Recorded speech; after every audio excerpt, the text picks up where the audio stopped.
that there weren't enough donuts for everybody.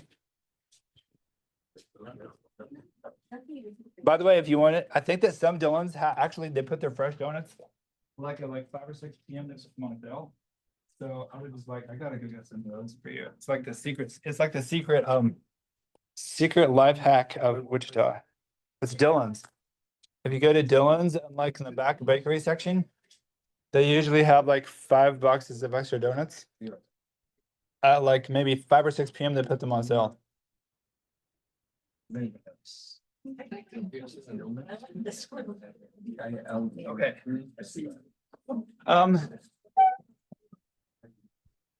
Let me turn on the projector as well, so you can actually see it.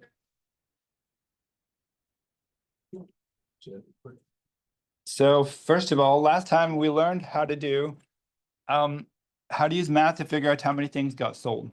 Remember that? So this time we're going to try to use math to figure out even more things than that. We're going to try to use math to figure out how much you invested of money. So make sure from now on, make sure the rest of the time you're not looking at your phones or anything like that. Make sure you have your eyes on the blackboard and not on your like social media or anything like that. There we go. So example number 2 from chapter 3.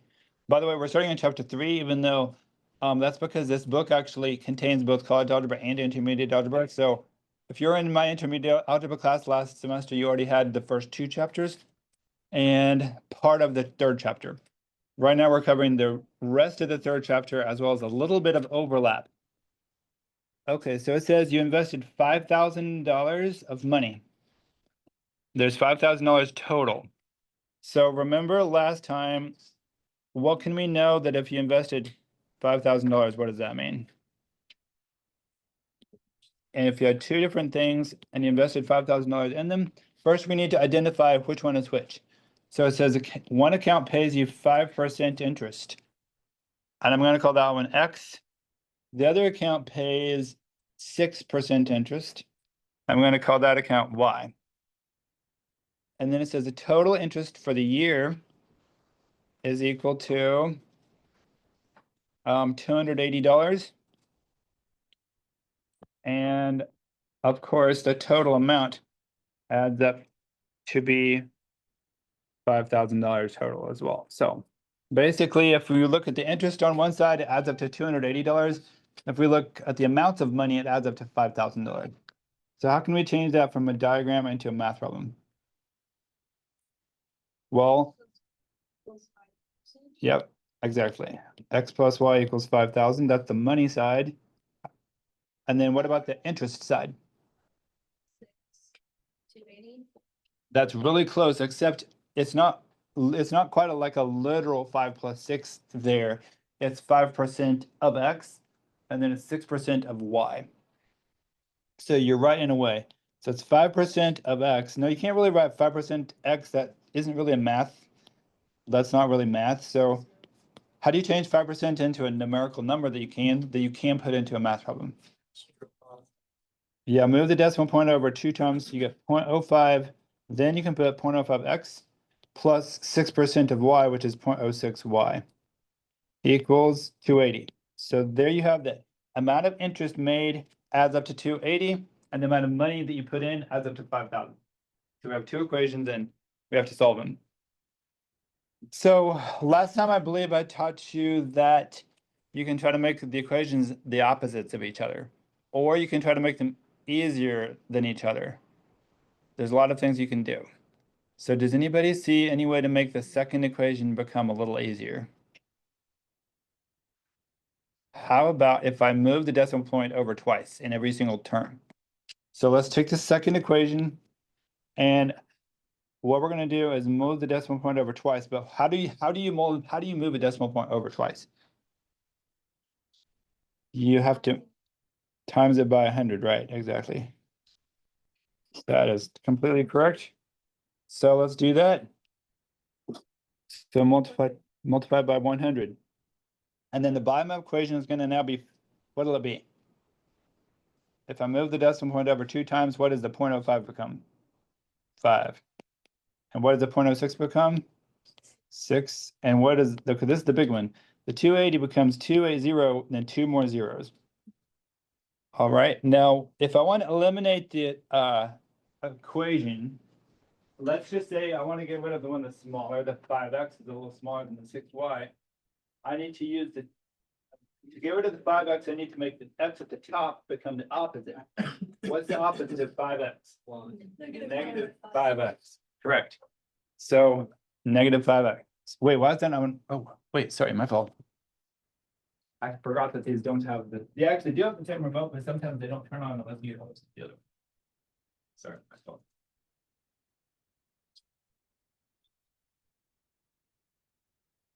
Okay, so if I multiply the top equation times negative 5, then I will get a new top equation. I'm going to change colors so it's easier for you to see, because it's kind of, it's crammed in tightly between there. So x times negative 5 is negative 5x. And then y times negative 5 is negative 5y. What's 5,000 times negative 5? 25,000. Yep, negative 25,000, right? 25,000. Okay, perfect. There we go. Now we're ready to add them up. So add these up. Negative 5x plus 5x cancels itself out. Negative 5y plus 6y equals 1y, or just y for short. What's negative 25,000 plus 28,000? 3,000, right? So y equals 3,000. And in a word problem, you have to put your answer in context of the original thing. So does the 3,000 represent the 5% bank account or the 6% bank account? So we're going to say $3,000 at 6%, because that's the y. Now we're going to have to find what? The x. We should use the easiest one possible to find x. We could do it the hard way or the easy way. We're going to do it the easy way, though.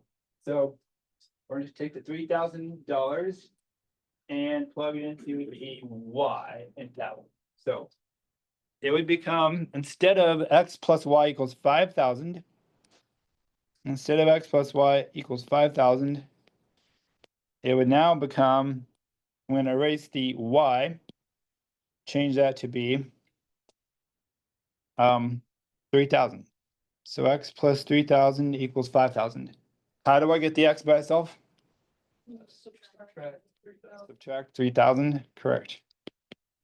Good job. So you get x equals 2,000. And then put that in context. So the 2,000, does that mean 2,000 apples, 2,000 oranges, or does it mean 2,000 at 5%? Or what does it mean? 2,000 is at 5%. So it represents $2,000 at 5% interest. Perfect. Okay, great. That's amazing. Now, are you ready to learn something about gold? Who wishes that you had a lot of gold? By the way, let me tell you a fun story. When I was like, maybe like back in 2015, there was a sale on eBay, and of course, you probably wouldn't even think of doing this, but they had a $100 coupon for anything you wanted to buy. And I looked through like a lot of things they have on eBay, and there's a lot of stuff that like I didn't need. So I didn't want to waste the $100 coupon off of anything that you wanted. So I just decided to order $100 ounce, not $100. I decided to order an ounce of gold for $100 off. Because that was back in before eBay stopped you from doing that. Because now like you can't even have a coupon work on gold because it's too valuable. But I ordered an ounce of gold for like $100 off. And it was like $1,400 on sale, and it was like $1,300 for $100 off. So I got that for myself for Christmas, and of course I never use it because it just sits in your drawer. Well, gold went up this last year to like $3,300 like a month ago. So like last month, I just sent it in and sold it. I made like $2,000. Isn't that crazy? If the world ended, you would have had that gold. I know, you're right. But now you don't have it. But now I don't have it. You're right. So I have to think about that. I have to think about that, but that was like giving myself a Christmas present. But I had to wait 10 years for that though. So now let's see. So this next one is about gold. I'm just saying, the way she's looking now, you never know, we can get one. Oh, that's true. Yeah, that's actually, wars always happen when people think that there's peace and safety. That's actually right. So I'm with you on that. Okay, well, let's go back to the problem though. So that was my fault. I shouldn't have told that story, but so gold has always been considered to be one of the most precious metals that there is on Earth. So 100% pure gold is called 24 karat gold. So why would you maybe not want to have 100% gold though? Does anybody know? Because it's kind of heavy and it's also kind of soft, right? Because like let's say if you made your cars out of gold, it'd be sort of like soft and they might like bend or something like that as you're going down the highway. You wouldn't want to have that happen. So it's too soft. So most gold jewelry is made out of 14 karat gold, which is like 58% gold. So if 18 karat gold is 75% gold and 12 karat gold, well, this is confusing. Well, 18 karat gold is 75% gold and 12 karat gold is 50% gold. So let me write this down. 18 karat gold, by the way, it's not like a carrot like Bugs Bunny would eat. It's like a carrot spelled with a K. So 18 karat gold is equal to 75% gold. And it says that 12 karat gold is 50% gold. 12 karat gold is equal to 50% gold, which makes sense because they said 24 karat gold is pure gold. 12 is half of 24, right? So if it's 12 karat gold, that's half of 24, that's 50% gold instead of pure gold. So there's that. And it says how much of each should be made into a 14 karat gold bracelet that weighs 50 grams. So our goal is to get to be 14 karat gold, so it'll be strong but still valuable. And we want to have it weigh a total of 50 grams. So that's our goal. So how do you get from where you are to where you want to be? Like if you're on the football team, where you are now is have you played your first game yet? No, right? So you want to go from like now to being like the national champions like later. How do you get to be from where you are now to like where you are later? Well, look at the information that's given. We have to set up some equations. So how much do we need to use of the first kind of gold? We're gonna call that X, I guess. So let's just call it X. How much of the other amount of gold do we need? Let's call that Y. And how much total gold do we need? 50 grams, right? Because 14 carats is not a quantity, it's a type of gold. So it doesn't add up to 14 carats, it adds up to 50 grams. So X plus Y equals 50 grams, like Billy Graham. There we go. Then how do you figure out the other equation though? How do you figure out the 14 karat gold though? Well, this is kind of confusing. So let me go back and read the problem. It says 14 karat gold is 58% gold. So 14 karat gold is actually 58% gold. How's that? So how much? So is the 50 grams, does that mean 50 grams of gold? Or does that mean 50 grams of weight? Or 50 grams of mass? What does that mean? Does it mean gold or what? That means like the actual mass of weight, right? So that's not the actual gold. The actual gold is 75% of X. That's actually gold, actually, plus 50% of Y. That's actual gold. And then how much actual gold do we have in the actual final jewelry that we're going to make? Well, that's not pure gold. That 50 grams that we're going to make, it's only 58% pure gold, right? So the gold we put in has to add up to be equal to the gold that we get out, right? And the gold that we have in the final product is only 58% gold. So at the final end, we have 50 grams, which is 58% gold. So it's 0.58 times 50. And then the gold we put in was 75% of the X plus 50% of the Y. So gold in added up equals gold out. So always remember what you put in equals what you get out. So like if you put in a lot into your math, you'll get a lot out of your math. So there's the equation for that. And then how can I simplify that one? What's a trick I could do? How could I move over the decimal point two places? Multiply by 100. So let's take that equation times 100. And then we're gonna get 75x. Hold on, let me need some more space actually. I wanna write it down lower. 75x plus 50y equals, now this is confusing. Should I move over the decimal point of the 58 or should I move the decimal point over the 50? Because those are part of the same term. It's actually the one that's the coefficient of it you should move. So we're gonna move over the decimal point of the 58. So let's do 58 times 50. Like for example, when you have the letter X and the letter Y, you don't move the decimal point of the X and Y at all. It's just the number that's beside it that you move over. So we're gonna get equals 58 times 50. And then, okay, that looks cool. Now, how could I get that equation? Okay, which is the smallest number in that equation, 75x or 50y? 50y. So how could I get the opposite of 50y? Subtract, but first of all, what's the opposite of 50y though? Negative 50y. So I need to take the top equation, which has a y in it, multiply that times negative 50, so it becomes negative 50y. So if I do this negative 50 times x, I'll get negative 50x. If I do negative 50 times y, I'll get negative 50y. If I do negative 50 times positive 50, I'll get negative 2500. There we go. Perfect. How's that? Okay, any questions? Is this making sense to everybody? Perfect. Not a whole lot, that's okay.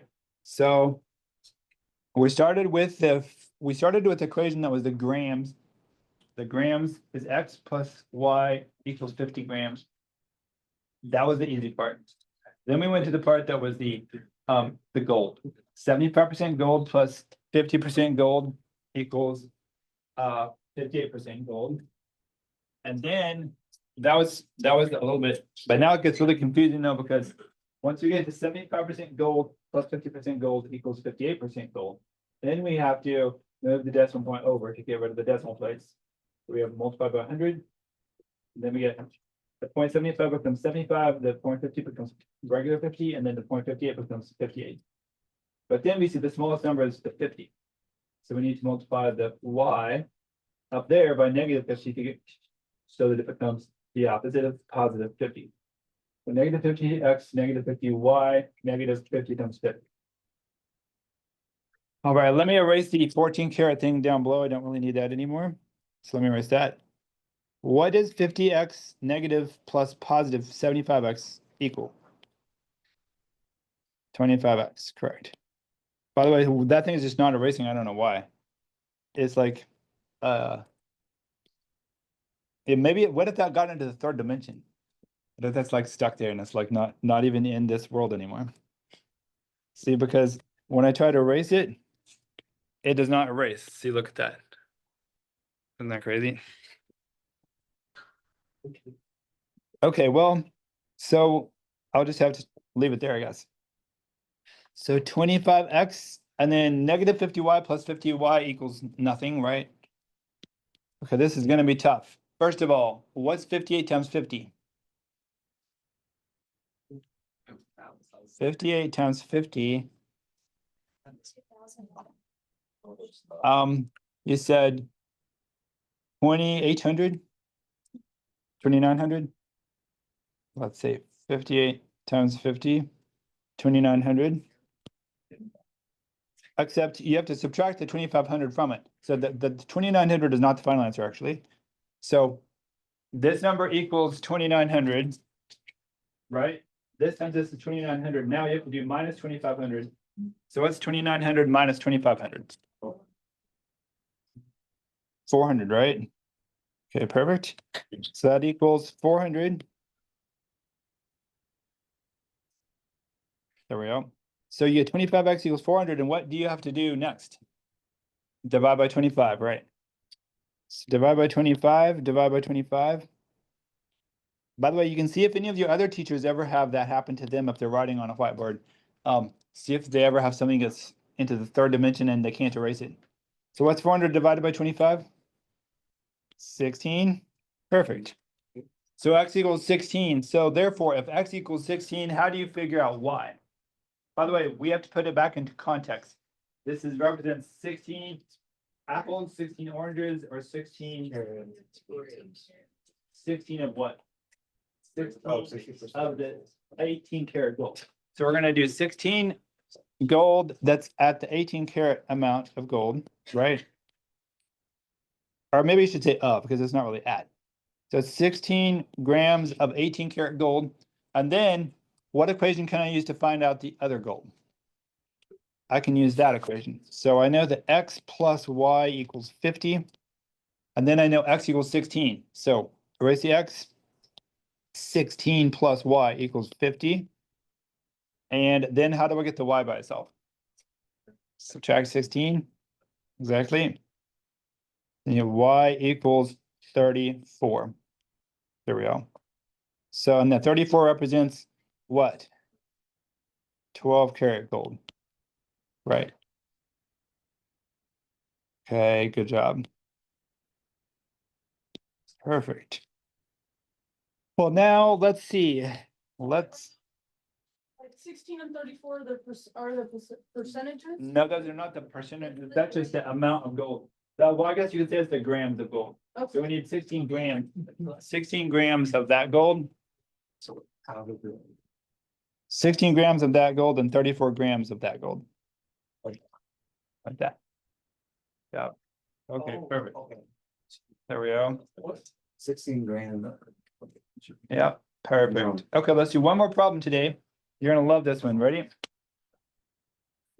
How many of you like to go on the boat in the water, like row on a boat? Okay, perfect. So there's a song that says, row, row, row your boat gently down the stream. Merrily, merrily, merrily, life is but a dream.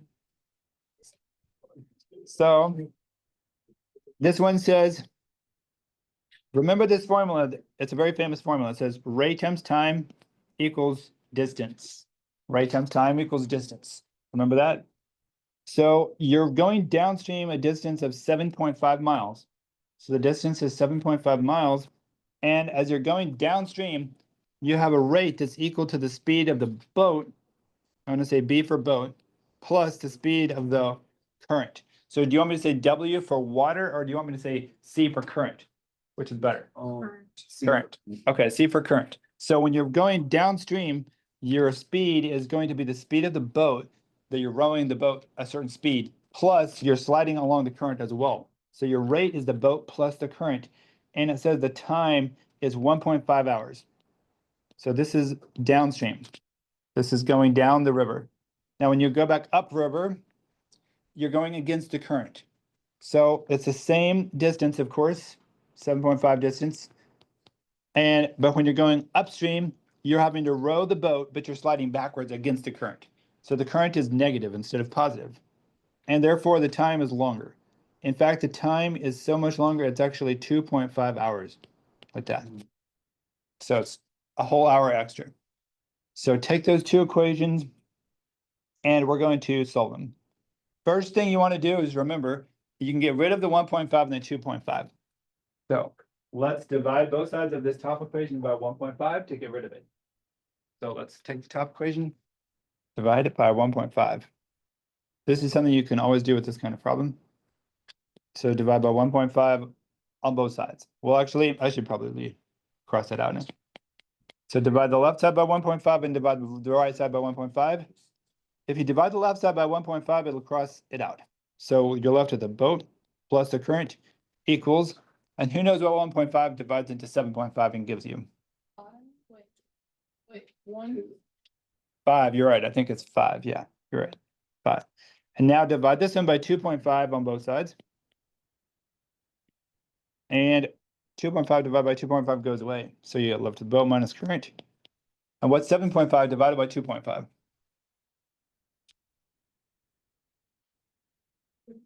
3. Now we're going to add them up. So if you add these equations together, you get, what's B plus B? It's a famous quote, actually. 2B, right? Who remembers the phrase to be or not to be? That is the question from Hamlet by Shakespeare. So 2B, And the next one is actually not to be because it's nothing, because c plus negative c is nothing. So 5 plus 3 is 8. Divide by what to get b? 2. So b equals 4.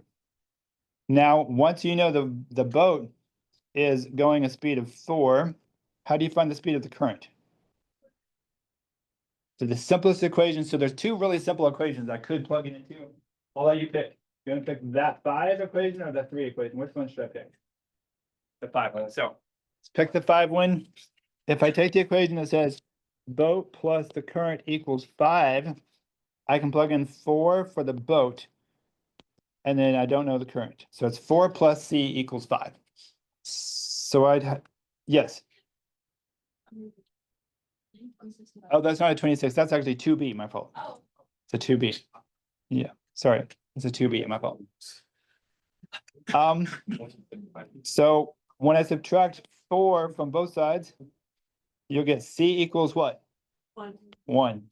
Now, okay, now there's an important lesson to the story. So we have 2 more minutes left. So I'm just going to tell you the lesson.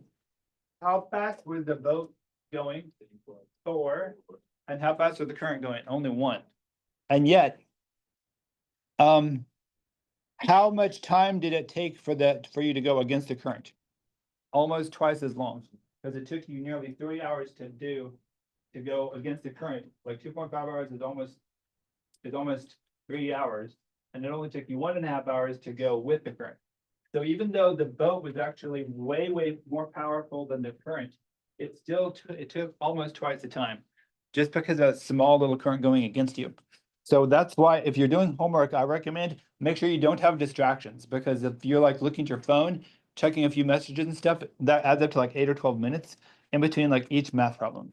So when you're working on your homework and getting it done as quickly as possible, make sure that you do it without distractions, because then you'll go like twice as fast. Even if you have a small distraction, it can still make you take almost twice as long.